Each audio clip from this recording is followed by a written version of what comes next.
Is this the classic escalation trap, Mr. Mearsheimer? Good evening, and thank you for speaking with us here at CNN News 18. My first question to you is, has Donald Trump got caught in an escalation trap?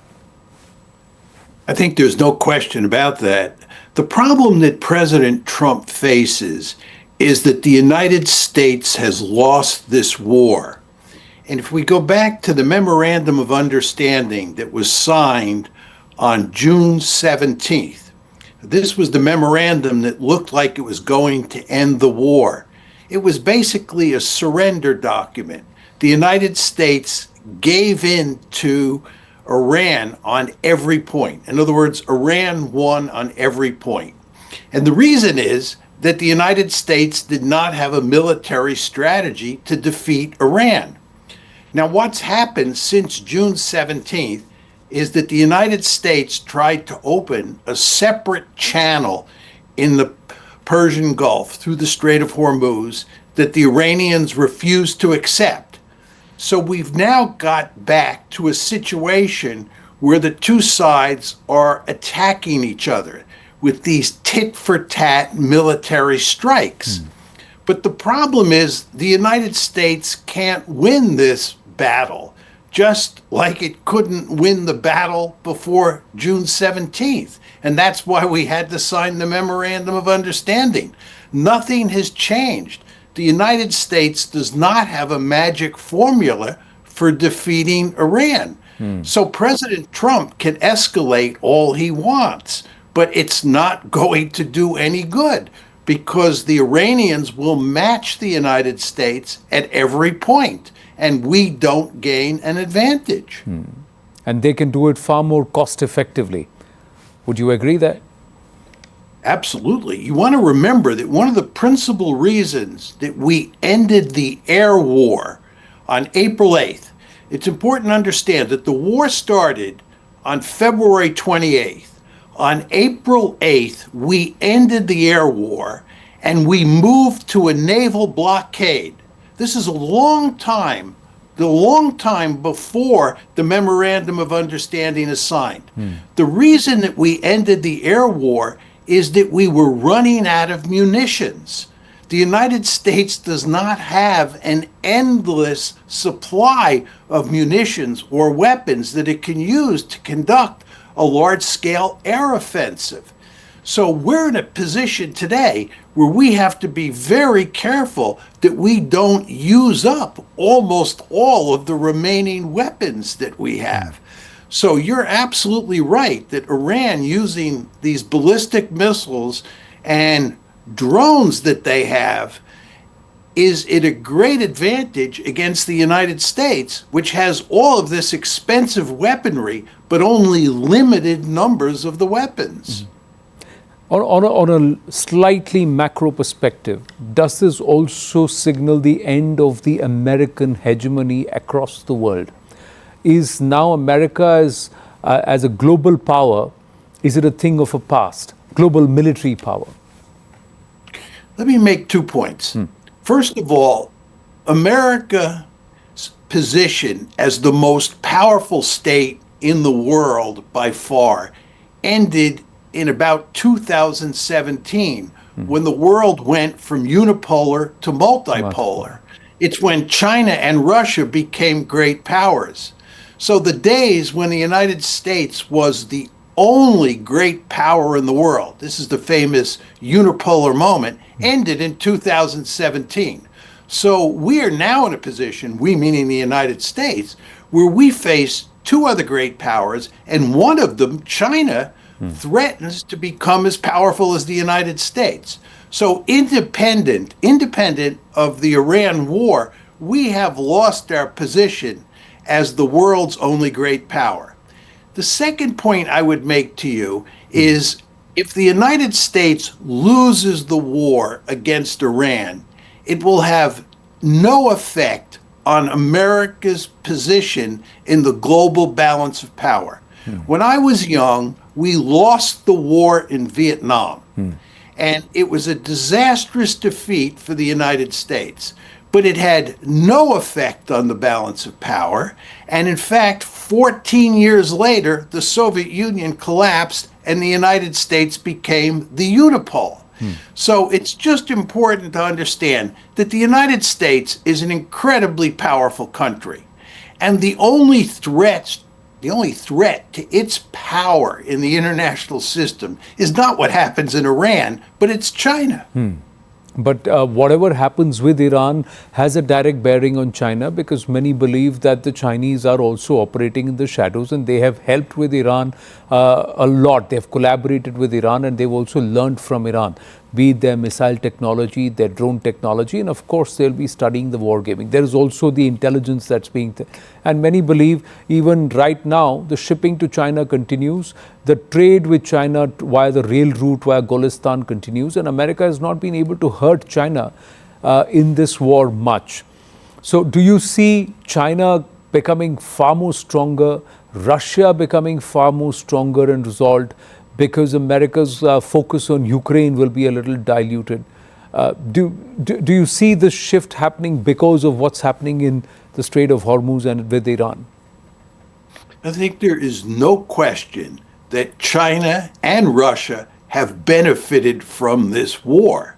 And I also think, unsurprisingly, that there's no question that both China and Russia are helping the Iranians fight against the Americans. They would be crazy not to help the Iranians.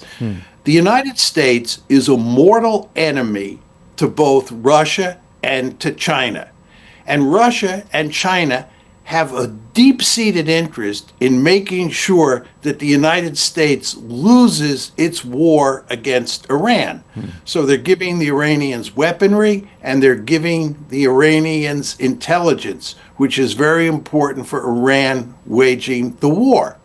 But just to go to China for a moment, if you're China and you're worrying about the United States pivoting to Asia to contain China, what you want to do is get the United States bogged down in a war in the Middle East so that it takes precious resources away from East Asia and sends them to the Middle East, so that it uses up precious weaponry fighting against Iran that it doesn't have to use against China.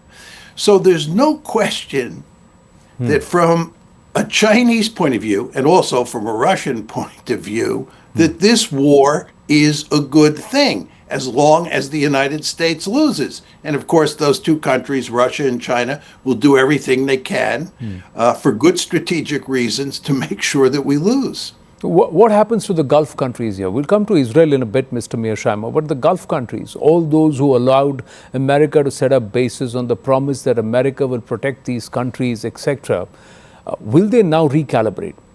Do we see a fresh arms race in the Gulf region where every nation tries to now become militarily stronger to try and match Iran? I think there's no question that this war has had disastrous consequences for American military bases in the region and for America's alliance with the Gulf states. On February 27th, the day before the war started, it looked like the United States had this very formidable alliance and basing system in the Persian Gulf. After the war started, it became clear that that was not true.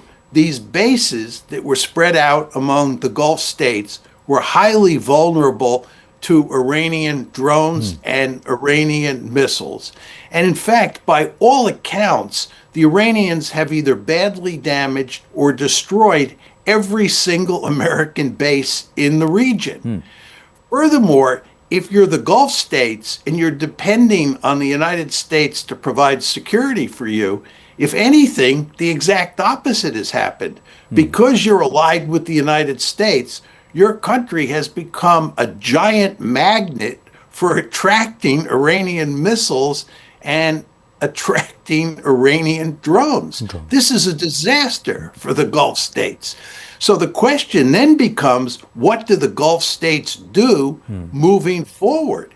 And furthermore, what does the United States do moving moving forward? forward? Do we rebuild those bases? Do we try to rebuild the alliance structure? Do those Gulf states have a vested interest in being allied with the United States? I think the Gulf states are going to alter their foreign policies in very important ways. And I think most of all, they're going to try to reach an accommodation with the Iranians because they understand the Iranians can do so much damage to them. Furthermore, I think the Chinese will play an increasingly important role in the Middle East. And countries in that region will go to great lengths to have good relations, of course, with the United States. It's not like they're going to have bad relations with the United States, but they won't have relations that were as close as they once were. And on the other hand, they'll have closer relations with Iran and closer relations with China. But do you believe that the Strait of Hormuz now will be permanently controlled by Iran? I think there's no question that's the case. The United States has abundant military assets in the Gulf today, and we are trying very hard to control the strait and make sure that Iran does not control the strait. But the fact is, Iran does control the strait. The ships that are getting through, normally about 130 ships get through every day. It looks like there are about 10 or 12 ships getting through today. And all of those ships are going through the Iranian-controlled channel. In other words, they have to get permission from Iran. None of those ships are going through the channel that the United States would like them to go through, that runs along the Omani coast. So if you look at what the situation is today, it's quite clear that Iran controls the Gulf, and Iran has made it manifestly clear that it plans to control the Gulf forever. So that clearly tells these nations that they put their eggs in the wrong basket, especially with the US. Does that also then tell all the other countries which had US bases and which were depending on US for security that that's not going to happen? Nations like Indonesia, Japan, Korea, so many others who would now turn around and say, we'd rather de-link from the US and build capabilities of our own. I don't think so. I think what's happening in the Gulf is very different from what's happening, let's just talk about East Asia with countries like South Korea, Japan, Indonesia, the Philippines, and so forth and so on. I think the United States has a deep-seated interest in containing China, as do those countries in East Asia that we were just listing. And those countries plus the United States will work together to contain the Chinese. This is not to deny that by getting deeply involved in the Middle East, the United States has weakened its position in East Asia. There's no question about that. But it's not like those countries in East Asia that are allies of the United States, say South Korea and Japan, are going to break relations with the United States and go out on their own. They cannot do that because they're dealing with China, which is an incredibly powerful state. They need help from the United States. So I don't think that other countries around the world that are now allied with the United States will abandon their alliances with the United States because of this disaster in the Middle East. How do you see Israel in this? Is Israel now a vital cog? Is it a headache that the Americans cannot do, something that's stuck in their throat, they can neither spit nor swallow? Is that how Israel's stature is? Or is America worried that if Israel is left to fend for itself, it may just go Samson against Iran? Well, there's a couple points here. First of all, we want to remember that when the war started on February 28th, it was the Israelis and the United States together that attacked Iran. So although all the focus these days is on negotiations between the United States and Iran, the war has been between Israel and the United States on one side and Iran on the other. Second point you want to keep in mind is that the Israelis and the Americans went into this war with a set of goals. For example, they were interested in regime change in Iran. They were interested in eliminating Iran's capability to enrich uranium. They were interested in doing away with Iran's ballistic missiles. They were interested in doing away with Iranian support of Hezbollah, Hamas, and the Houthis. Yes, we have failed. We, meaning the United States and Israel, have failed on every one of those objectives. And furthermore, we now have a situation where Iran controls the Gulf. This is a disaster for both the United States and Israel, but especially for Israel. Israel is in real trouble because Israel has been unable to shut down Iran's nuclear program, which is the issue that it cares about the most. It's been unable to shut it down. And there is a serious possibility, I'm not saying it's likely, there's a serious possibility that Iran will get nuclear weapons. Now, this creates a situation, you were referring to the Samson option. This creates a situation where if Israel, which is so deeply concerned about an Iranian nuclear weapon, if Israel and the United States cannot get a nuclear deal with Iran, then there is a serious possibility that the Israelis will use their nuclear weapons to attack Iran to prevent Iran from going down the nuclear road and acquiring their own nuclear weapons. So this is a very dangerous situation, in large part because Israel and the United States have failed in all their objectives, but most importantly, they've failed to get a new nuclear agreement with the Iranians. What do you see happening, Mr. Mearsheimer, in the next 2 weeks? Will Trump fold and say, not my headache anymore, you guys resolve, and leave it to Israel to fend for itself, or support Israel in whatever fights it fights, with the Samson option on the table? Or do you believe Trump will still slug it out with the IRGC till he can force a regime change or perhaps a deal that will help him go back to his base and say, I'm a winner? Not the L tag on him, but I'm a winner. Well, let's talk first about what Trump is likely to do with the Iranians. It's quite clear from what's happened over the past week that Trump is trying to escalate, not too much. He doesn't want to go back to a full-scale air war, but he's trying to escalate and put pressure on Iran to reach a settlement. But that's not going to happen. The Iranians are not going to agree to a settlement.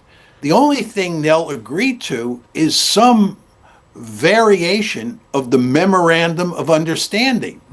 And it will be a variation where the Iranians end up playing a stronger hand, not a weaker hand, because the Iranians have the most coercive leverage here. This means that at some point, Trump has to concede defeat. He can't go on for months and months waging this war the way he is at the present time. There's no question that he's able to do it right now, but we do not have the munitions. And also, the economic consequences will be so great if this war isn't ended in a month's time that President Trump is going to have to concede. And again, it's going to be a defeat for the United States. We have no war-winning strategy. So in my opinion, the only question is when President Trump folds. Now, with regard to U.S.-Israeli relations, I think there's no question that U.S.-Israeli relations have been damaged because the Israelis do not want us to reach any kind of agreement with the Iranians. And the Israelis, of course, were adamantly opposed to the 17 June Memorandum of Understanding. So relations between the United States and Israel have been damaged. But I do believe that moving forward, the United States will remain closely allied with Israel, and it will do everything it can to constrain Israel from restarting the war against Iran. Because the last thing the United States will want to do once this war ends is start it up again. So we will do everything we can to restrain the Israelis, which I think will hurt U.S.-Israeli relations, which again have already been damaged by this war.